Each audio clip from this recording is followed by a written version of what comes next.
nouvelle semaine démarre. Mesdames et messieurs, bonjour et bienvenue dans ce 13h.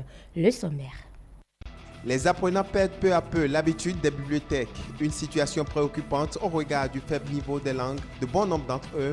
Un élément est réalisé sur le sujet. Vous en saurez davantage dans un instant.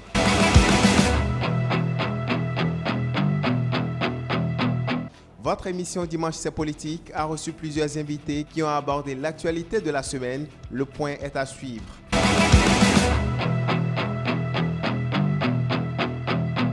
Et puis en interactualité, la Chine entend faire face au vieillissement de sa population. Une politique bien spécifique est mise en place à cet effet. Voilà pour le sommaire.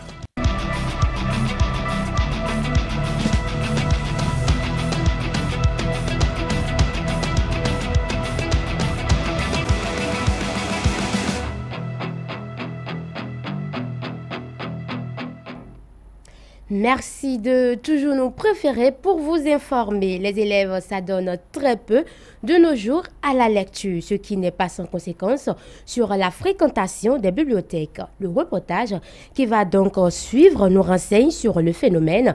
Enseignants et directeurs d'école en parlent. Suivez. Lire pour s'évader, lire pour se distraire, lire pour se cultiver. Bon nombre d'apprenants des lycées et collèges s'y adonnent très peu de nos jours. Le constat est patent. Il suffit de parcourir les centres de documentation et de lecture pour s'en convaincre. Ils sont quasiment déserts et peu fréquentés. C'est une situation qui désole le monde des éducateurs. C'est le cas du père François Lankboedja, directeur du collège Saint-Michel de Cotonou. La plupart de nos apprenants aujourd'hui, beaucoup n'aiment pas les centres de documentation parce qu'ils ne veulent pas lire. Ils pensent que c'est une perte de temps d'aller s'asseoir, prendre un livre, de lire, mais ils veulent découvrir les choses, mais de façon rapide. Or, le livre, il faut prendre le temps de s'asseoir, de lire, de faire tout ce qu'on peut faire, mais il ne veut pas perdre le temps. Dans les écoles, quand vous avez des bibliothèques dans les écoles, et quand vous ne forcez pas les apprenants, et ils n'y vont pas. J'ai fait un collège, j'ai été professeur dans un collège. Il a fallu qu'on institue une obligation pour les apprenants d'aller à la bibliothèque une heure par semaine avant qu'on retrouve des enfants à la bibliothèque. Sinon, ils n'y vont pas. Plutôt que s'investir dans la lecture, les apprenants préfèrent s'adonner à d'autres distractions sur les réseaux sociaux qui ne les profitent forcément pas. Les apprenants ont d'autres intérêts et ils découvrent autre chose. Et la chose qu'ils découvrent, c'est quoi? C'est les numériques, c'est l'Internet aujourd'hui, c'est les réseaux sociaux. Et en fait, dans les réseaux sociaux, dans l'Internet, on peut avoir toute la bibliothèque aussi, c'est possible. Mais ils n'y vont pas pour lire ce qui peut leur permettre d'avancer en matière d'apprenant, mais ils découvrent autre chose. Ils vont à l'Internet, sur les réseaux sociaux, pour ce qui les intérêts personnels, non pas pour lire réellement ce qu'il faut lire. Parce qu'un apprenant qui va vers l'Internet peut découvrir assez de choses même pour sa lecture, pour sa culture personnelle, mais ils y vont pour d'autres intérêts. Pourtant, l'intérêt devrait en principe résider dans le goût de ces derniers à la lecture. C'est pour cela que le père François du collège Saint-Michel de Cotonou recommande. Oui, lire c'est bénéfique. Et je prends d'abord, même à l'école, quand un enfant reçoit un cours et qu'il ne lit pas, il ne peut rien garder. Donc, c'est en lisant qu'on garde quelque chose. Donc, d'abord, là, c'est bénéfique déjà. Parce que le cours que le professeur vient en classe et qu'il donne, quand tu ne relis pas et que tu intègres ce cours que le professeur a donné, tu ne peux pas. Donc, lire est bénéfique déjà à ce niveau-là. Et quand je vais vers les livres, là, quand je lis, je découvre ce que les autres ont dit avant moi. Ce qu'on a dit de quelque chose, d'un sujet, je découvre. Et cela me permet, ça développe mon intelligence. Ça développe mes connaissances. Et c'est une ouverture. Donc, on dit que le livre, c'est une ouverture. C'est une ouverture de l'homme à la mesure du monde. Donc, tu vois le monde en lisant. Donc, on acquiert des connaissances, le savoir à travers la lecture. Et je pense que on doit retourner à la lecture beaucoup. On doit retourner à la lecture. Dans cette dynamique des apprenants au goût à la lecture, l'implication personnelle des parents d'élèves s'avère impérieuse, d'où cet appel de ce bibliothécaire. Les parents d'élèves n'ont qu'à nous aider à passer le message, à mettre en priorité l'avenir, la connaissance des livres aux enfants avant de leur acheter leur premier smartphone. Si vous éprouvez de la paresse à lire, il existe bien des sites de livres en ligne et téléchargeable. C'est ce que conseillent les éducateurs pour les habitués des réseaux sociaux. Plusieurs sujets d'actualité ont fait objet de débats sur les différents plateaux de l'émission Dimanche c'est politique, le condensé des résumés dans cet élément que nous propose Aziz Acham. C'est un entretien à bâton rompu qui aura duré environ 60 minutes. Face aux journalistes, le secrétaire général adjoint du gouvernement et porte-parole du gouvernement Wilfried Léandre Ngbeji s'est prêté à un exercice dont lui seul détient la méthode, celle d'exposer aux Béninois les sujets brûlants de l'actualité.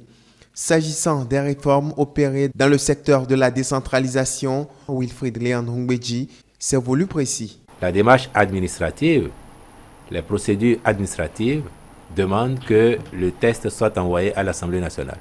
Et donc la formalité substantielle de l'adoption d'abord par le Conseil des ministres du projet de décret a été accomplie. Et vous avez raison donc d'envisager que l'Assemblée nationale sera saisie de ce projet de loi au fin de l'étudier et nous l'espérons bien de l'adopter. Qu'est-ce qui justifie cette ambition de réformer l'administration territoriale? Cela a été suffisamment dit à l'occasion de la séance d'échange que le gouvernement a organisée avec les maires, leurs adjoints et les préfets de département. Que la décentralisation dans notre pays, après 2 décennies de mise en œuvre, peine à produire des résultats probants, dans le sens de l'amélioration des conditions de vie de nos compatriotes, dans le sens de la création d'un environnement de vie sain et agréable. Et qu'ils aient le sentiment de vivre la vie qu'ils ont envie de vivre sans avoir besoin de s'exoder de leur commune vers d'autres communes. L'autre sujet abordé au cours de cet entretien, c'est celui relatif au tête-à-tête qui a eu lieu entre l'ancien président de la République Boni Yayi et son prédécesseur Patrice Talon. Qu'en est-il des doléances adressées au président de la République? Le porte-parole du gouvernement répond. À l'heure où l'on est, je ne saurais vous dire qu'est-ce qu'il dirait par rapport à telle ou telle doléance. Il parlera sans doute avec les personnes, les responsables d'institutions avec lesquels il doit parler des questions qui lui ont été soumises.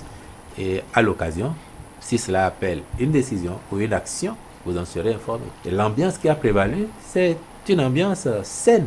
Est-ce que ce n'est pas joli pour le monde de voir qu'au Bénin, les acteurs politiques, même quand ils ont pu être diamétralement et farouchement opposés, puissent se retrouver de la sorte? Je crois que c'est un message fort que les deux personnalités envoient à l'opinion, mais particulièrement à nos compatriotes, dont certains ont pu malheureusement se rendre coupables de faits et d'actes répréhensibles. L'affaire de la saisie de plusieurs cargaisons de kilogrammes de cocaïne au Bénin a été également clarifiée. J'insiste, ce sont les services béninois qui ont mené rondement la procédure, qui ont suivi, filé les gens pour aller mettre la main sur cette cargaison extraordinaire.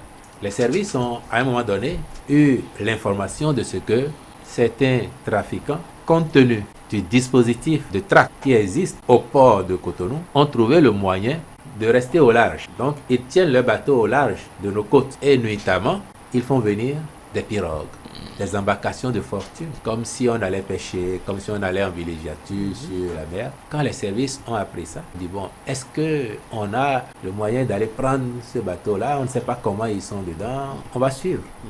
Donc ils ont regardé pendant des jours et des jours, voir le manège, et en filant, les uns les autres ont vu où est-ce que les colis atterrissaient. Et donc à la fin, c'est 2,5 tonnes de cocaïne. Il faut se féliciter de l'efficacité de nos services.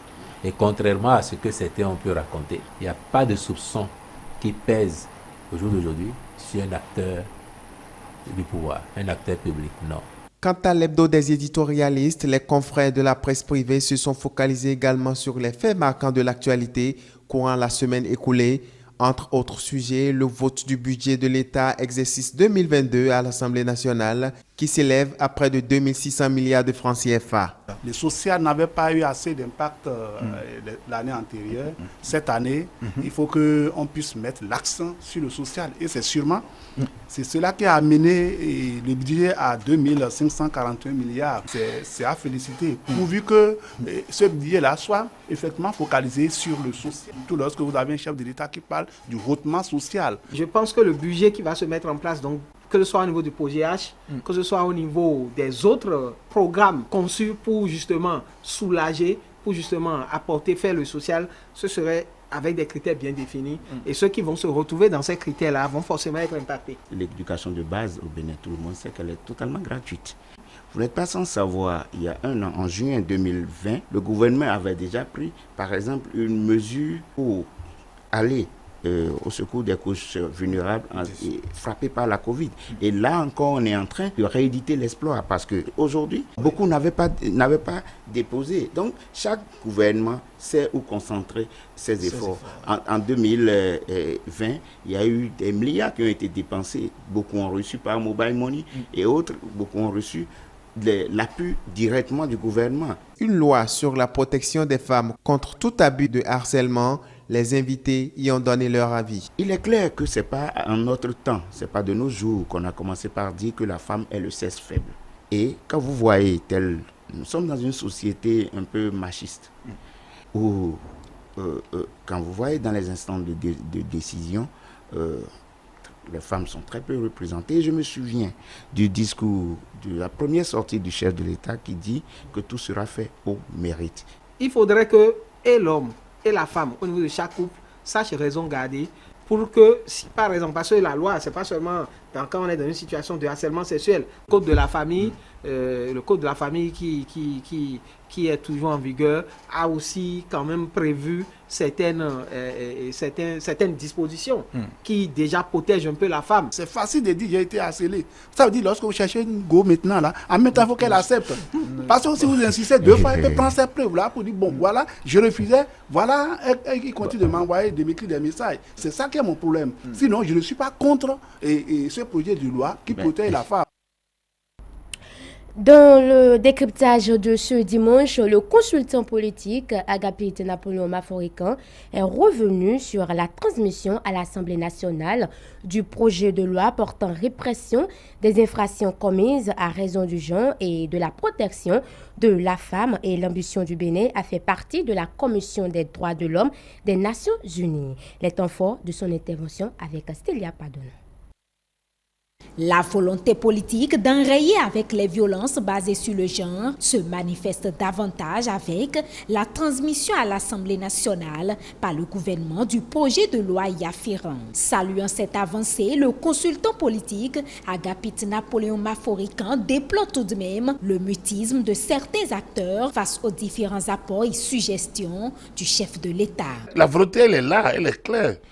Et quand vous regardez le Code de la famille de 2004, vous regardez la loi contre le harcèlement en 2006, il y en avait une autre en 2003, quand vous regardez cette activité législative, ça vise quand même à protéger les femmes d'un certain nombre de dérives. Ça, c'est une évidence. Ce silence autour du sujet, en dehors de l'animation sur les réseaux sociaux, je pense que c'est déplorable. La rencontre à l'OIAI a été plus commentée que ce dossier-là, par exemple. C'est là, c'est la famille même qui est en cause. C'est un débat de société. On doit le faire parce que c'est important, ça impacte la vie et ça peut changer positivement notre administration. Ça peut élever le niveau de productivité. Les députés auront à se pencher dans les jours à venir sur le projet de loi en vue de son adoption ou non après examen. À cet effet, Agapit Napoléon Maforican appelle les élus du peuple à mener des débats de fond.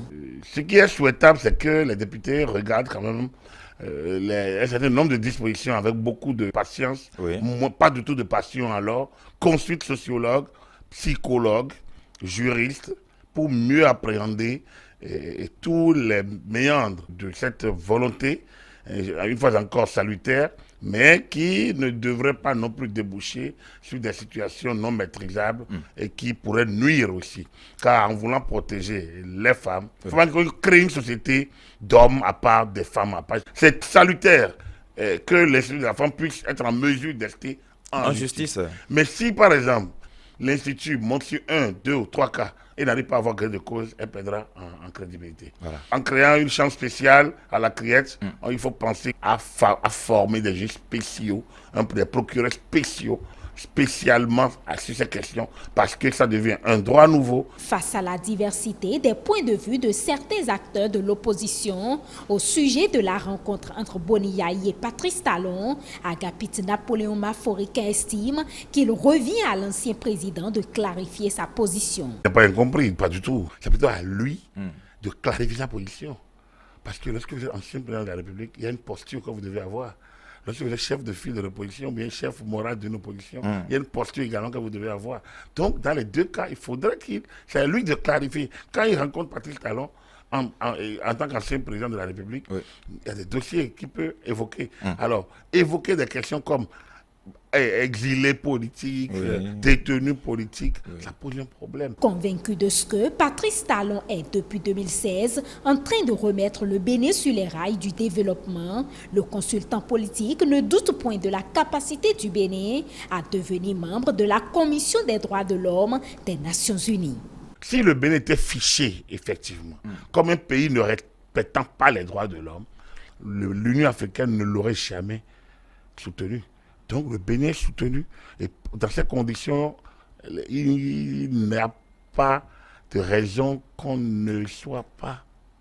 Après, c'est la procédure qui sont internes. Absolument. Mais c'est évident quand même qu'au niveau africain, la candidature du Bénin a été jugée crédible et est soutenue.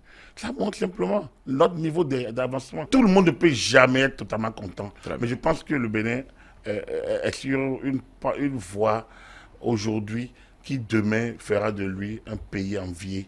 Comme disait Kérékou, le Bénin n'a pas encore fini de faire parler de lui. Il a dit, le Bénin tordera le monde. C'est Mathieu Kérékou qui le dit. Cette phrase de Mathieu Kérékou, le Bénin, qu'on va étonner le monde. Le Bénin continuera d'étonner le monde. Je pense qu'on est sur cette pente. Voilà. Et dans 20 ans, vous le rappellerez.